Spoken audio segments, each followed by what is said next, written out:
Hey, everybody, welcome to Hear Us Out. I'm Patrick. And I'm Paul. And we are Hear Us Out, and we're here to talk to you about the great big problem that Hollywood faces. Because you know what Hollywood is? It's a business. Do you know what business loves? Money. Do you know what's a good way to guarantee money into the future? Franchises. Yes, for those of you that hate sequels and long-running franchises, you might actually enjoy this episode because we're going to be talking about some of the problems that Hollywood has, that they've mined all they can in some ways. They've done a lot of digging, Paul. I think, to be fair, it's easy to see where they've dug. So Star Wars, the original trilogy, created this wonderful idea of massive blockbuster trilogies. You know, James Bond had invented the franchise model as a Hollywood staple. Star Trek invented the kind of TV model of that then led to the movie extended universe idea of it. And lots of people have been creaming their dollars out of it all along. Then we had I'm going to call it young adult books. I know it's not all YA fiction, but you get everything from Lord of the Rings to Twilight and Harry Potter. Again, money makers left, right, and center. And Paul, there's a like, I think they're called comic books, is it? Yeah, they've become a thing in the last couple of decades to make money out of. Do you think they're finished digging in that particular hole? Because I don't. They never will. They never will. So they're digging dry in some places, because your Star Trek thing isn't going to happen as easy anymore because there's so much TV. We've done episodes about how much there is to watch and how hard it is for things to be truly, pop culture breakout phenomena, across the board breakouts. Is much, much harder than it used to be. There's a lot of brilliant TV, possibly too much brilliant TV for that to happen. Which is what a wonderful time to live in. Reading, the golden age of TV. Golden age of TV, and reading is on the decline. So you're going to have less books being supported by less money, being written by less authors, and there you go. That vein's running dry. I think comics are going to keep giving for a good long time yet because they've only scraped the surface of all the years of all the ages of comics that they can go back through. Yeah, and also comics are short form and also can be transferred to kind of web kind of like side of things as well. So the medium is changing with the times, I think, a little bit more, whereas novels and stuff like that have a little bit more difficult time to kind of transfer to the with the group because they've stayed the same for millennia. I'm unhappy with the decline of reading. Yeah, so Paul, I completely agree. I'm saddened by the decline in reading. I don't know if my heart bleeds for Hollywood that they can't, that they don't have a steady stream of people. Michael Crichton has fed them long enough. Also, people. Who else? Who was the one I was trying to think of that isn't Michael Crichton? Somebody else. Who did The Jury and all that stuff, Paul? Was that The Jury? Yeah, a runaway jury. I'm thinking. God. This isn't important. I shouldn't have brought it up. This is all going to be cut out. Look, reading is incredibly important, folks. And books have given so much to Hollywood. Best adapted screenplay, huh? So where are they going to dig next, Paul? They're going to dig in video games. Actually, in games in general. They've already found success. They used to be able to make anything work from video games to movies. That's why you had the Mario Brothers. But now you have Mario Brothers. So you've got the Bob Hoskins failure and John Leguizamo. They both get tarnished by it. Yeah. And weirdly, Dennis Hopper. And then you've got the fantastic success of Sonic and Mario in modern days. I don't think it's just the big properties anymore, Paul. I think Hollywood, in the next 5 to 6 years, is going to start realizing that some of the best storytelling out there is now happening in the gaming space. Yeah, I would agree that because we have we've had video game movies before and they've been hit and miss, and the ratio has steadily gone in the favor side of things. Because but we have also then they are particularly popular games specifically. Yeah. Mario and Sonic are household names and stuff like that ever since they first dawned on the Game Boy and Sega. which is systems. So, but we have other ones that are kind of a little bit more obscure and a little bit more on the fringes of pop culture kind of elements, which have a lot of potential to be used within it. And I don't mean because Resident Evil, although on the fringe, has been used to death and then brought back as an undead thing, and then, yeah, It's definitely been franchised in every way they could think of so far. That's true. So, but there's element. BioShock is one of the most popular kind of games, Yep. which was from the early 2000s and And stuff. we've but been waiting for that movie, Paul. We've been waiting for that damn and movie. the TV show, and it's continuously like. But so, although there is a mind to have with certain, for me to have the games to be used, there is an element of difficulty because Yeah.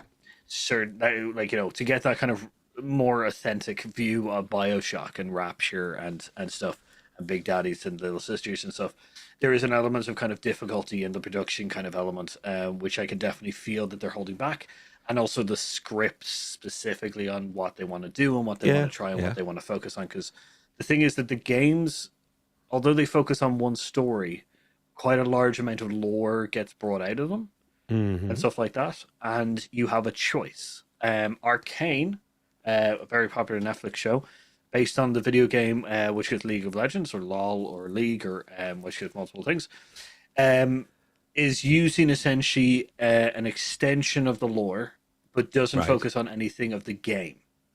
Because the game is essentially a very weird thing to ever focus on within a story. But they're using the IP and extending in the direction of how you can tell the kind of televisual story. Yes, but they've had difficulties because, like, using game lore and stuff like that, extended lore and stuff like that makes productions. But it's a good place to mine. Yeah, And honestly, you've got I like, and for all us film folk out there, we got to remember that the games people can laugh at us when it comes to big box office last weekend for XYZ movie.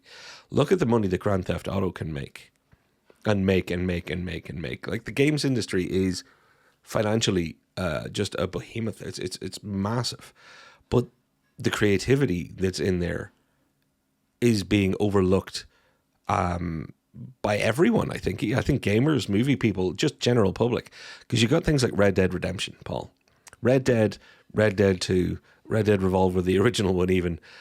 There's something that I played and I have a personal connection with because I loved it, because it was like playing a movie. It was like being part of a movie. There was it was very much right up my street for that, for those purposes. Whereas something like Gran Turismo, which I also play because I like racing cars, the movie had to do kind of more of a extended universe, because there's no point in trying to make a movie about that game. Whereas Red Dead Redemption, you can start taking storytelling elements the same way you did with a book, or the same way you did with a TV show like Star Trek. You can start doing those sorts of things in the traditional take it from TV, take it from book, take it from rare comics. They're going to be able to start doing their Dead Spaces, their BioShocks, their Red Deads, their, the list goes on. And I think the studios that realize they're not just looking for the next Mario or Sonic and they're like, oh, it's going to be Legend of Zelda, it's got to be about Link, it's going to be whatever. No, it's not just about what's in the zeitgeist today or what's in pop culture, has been in pop culture since, when I was born. They're going to start realizing, holy crap, some really good storytelling happening in this game. That could be a franchise, or in this game franchise, and that could quite literally be our movie franchise. Yeah. Like there's elements which you have to take from essentially the gaming kind of the medium. Is that you can choose to do it. To me, you can do it two ways. You can take a creative ideal of what the story was. So Last of Us took essentially the Last of Us storyline and essentially has altered it slightly and stuff like that, which everybody has enjoyed. It's one of the best kind of things. So you've taken essentially the thin storyline plot and essentially then made an adaptation or variant of it, following your own kind of vision. But it's still Last of Us. We still get the clickers, we still get Joel, we still get everybody and kind of things. You can do it that way, or what you can do is you can take essentially elements of the franchise or of the gaming kind of the game, and essentially move to the left. So things that we've wanted is that Star Wars shouldn't be about the dynasty of the Skywalkers or anything like that. There's such a vast, like literally, it's a galaxy far, Far, far far away. away. Yeah, we You know, keep we kind of keep thing that saying you that. can. I'm like, why are we in the one neighborhood in a galaxy far, far away? We could have been on there's a street far, far away where everybody knows each other. Cheers Well, in like, space. Everybody knows your yeah, name, Boba Fett. literally, you could like one of the best things of Star Wars is you could not call it Star Wars, Mm. and then at the end of one of your seasons, reveal that you're in that universe. There you Yes, go. But exactly. so like you could take elements of Red Dead Redemption and tell a different story. So you don't involve Arthur or any of the other Hmm. characters or anything like that, but you set it and have them. Maybe you hear stories about them from the news or any Yeah, or like there's bounties and stuff like that. You can have elements from the franchise in it, but not tell that story. You can tell other stories and stuff like that. You exactly. know? Or you can even do, and oh, I'm sorry, I've frozen again. I hadn't realized. I think you can even do the exact reverse. I think you're right. There's more than one way to do this because you can do the exact reverse. If you don't want Arthur Curry, etc., you can still tell the entire story of Red Dead Redemption and change the other things in it, but use the actual story and the framework, and use the generational story that was told between the first and second, Red Dead and Red Dead 2. You're just telling a great big western. It's got a good story in there. It's got a good land in there. It's got interesting characters. You can change up as much as you want. You can do a Lord of the Rings on it. You can cut out your Tom Bombadil, and you can, I don't Yeah. know, who do they add in the Hobbits that I hesitate to even bring up? Your Liv Tyler's, or your not Liv Tyler, your one from Lost, Evangeline Lilly, right? Yeah.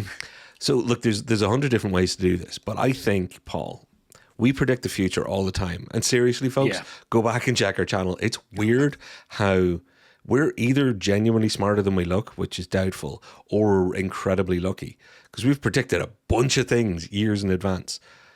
I'm calling it on this one, Paul, is one that we can actually look back on and go, I think by 2030, the people who are talking about comic book movies today and being sick of them will start be saying, I'm sick of all these video game franchises, all these video game properties. Yeah, that's I can honestly see where that goes and stuff like that because you could have like Dead Space without Isaac, and it's just telling the story of loads of different things Yeah. in the Dead Space universe, and you're just like, I'm just sick.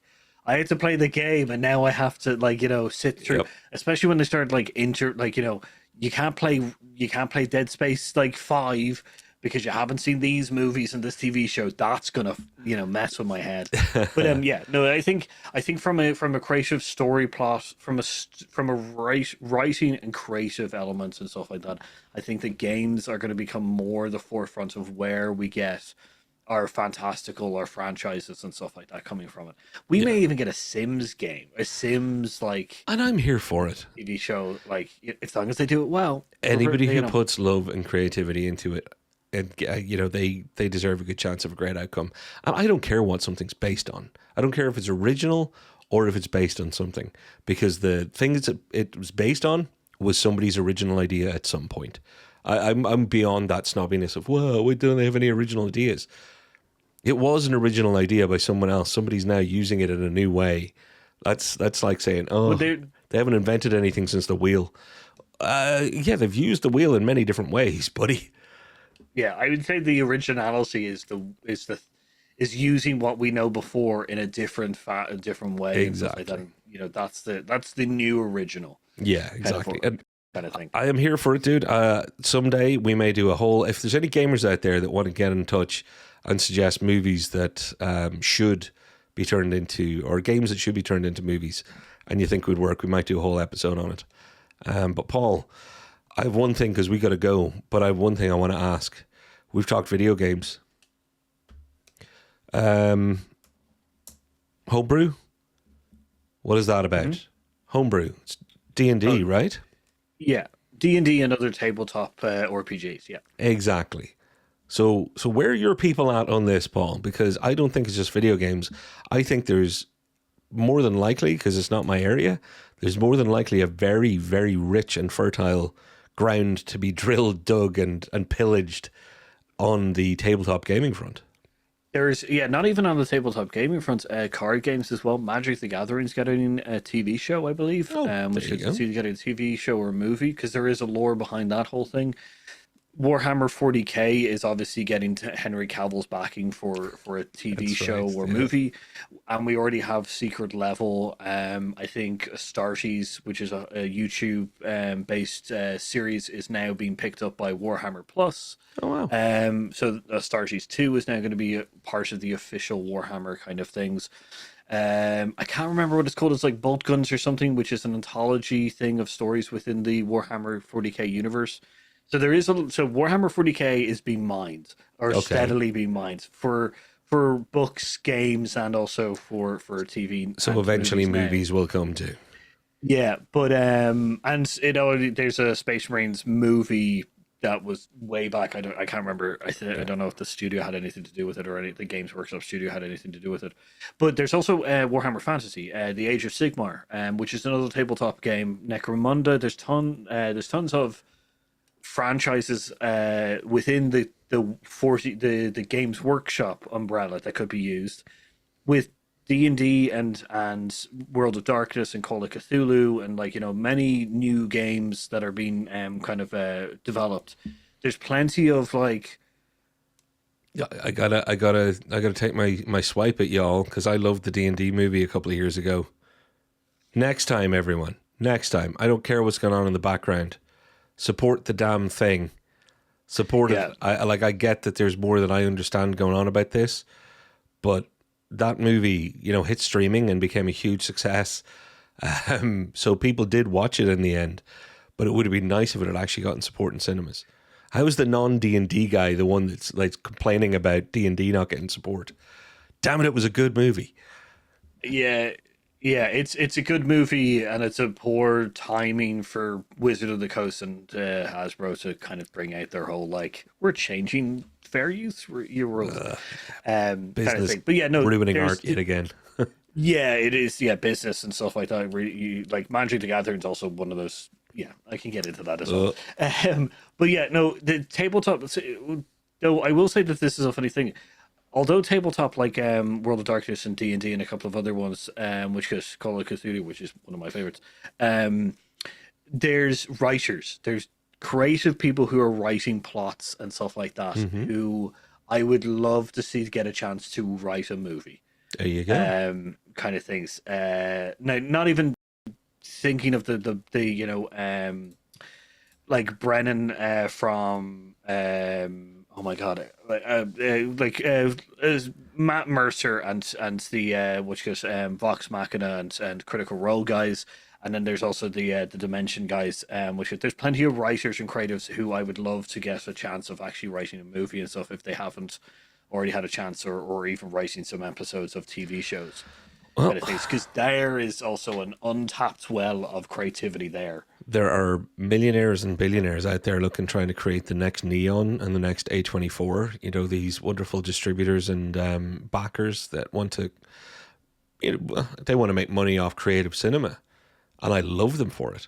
Maybe somebody out there wants to take a chance. Maybe somebody out there wants to watch this episode and get in on the future and listen.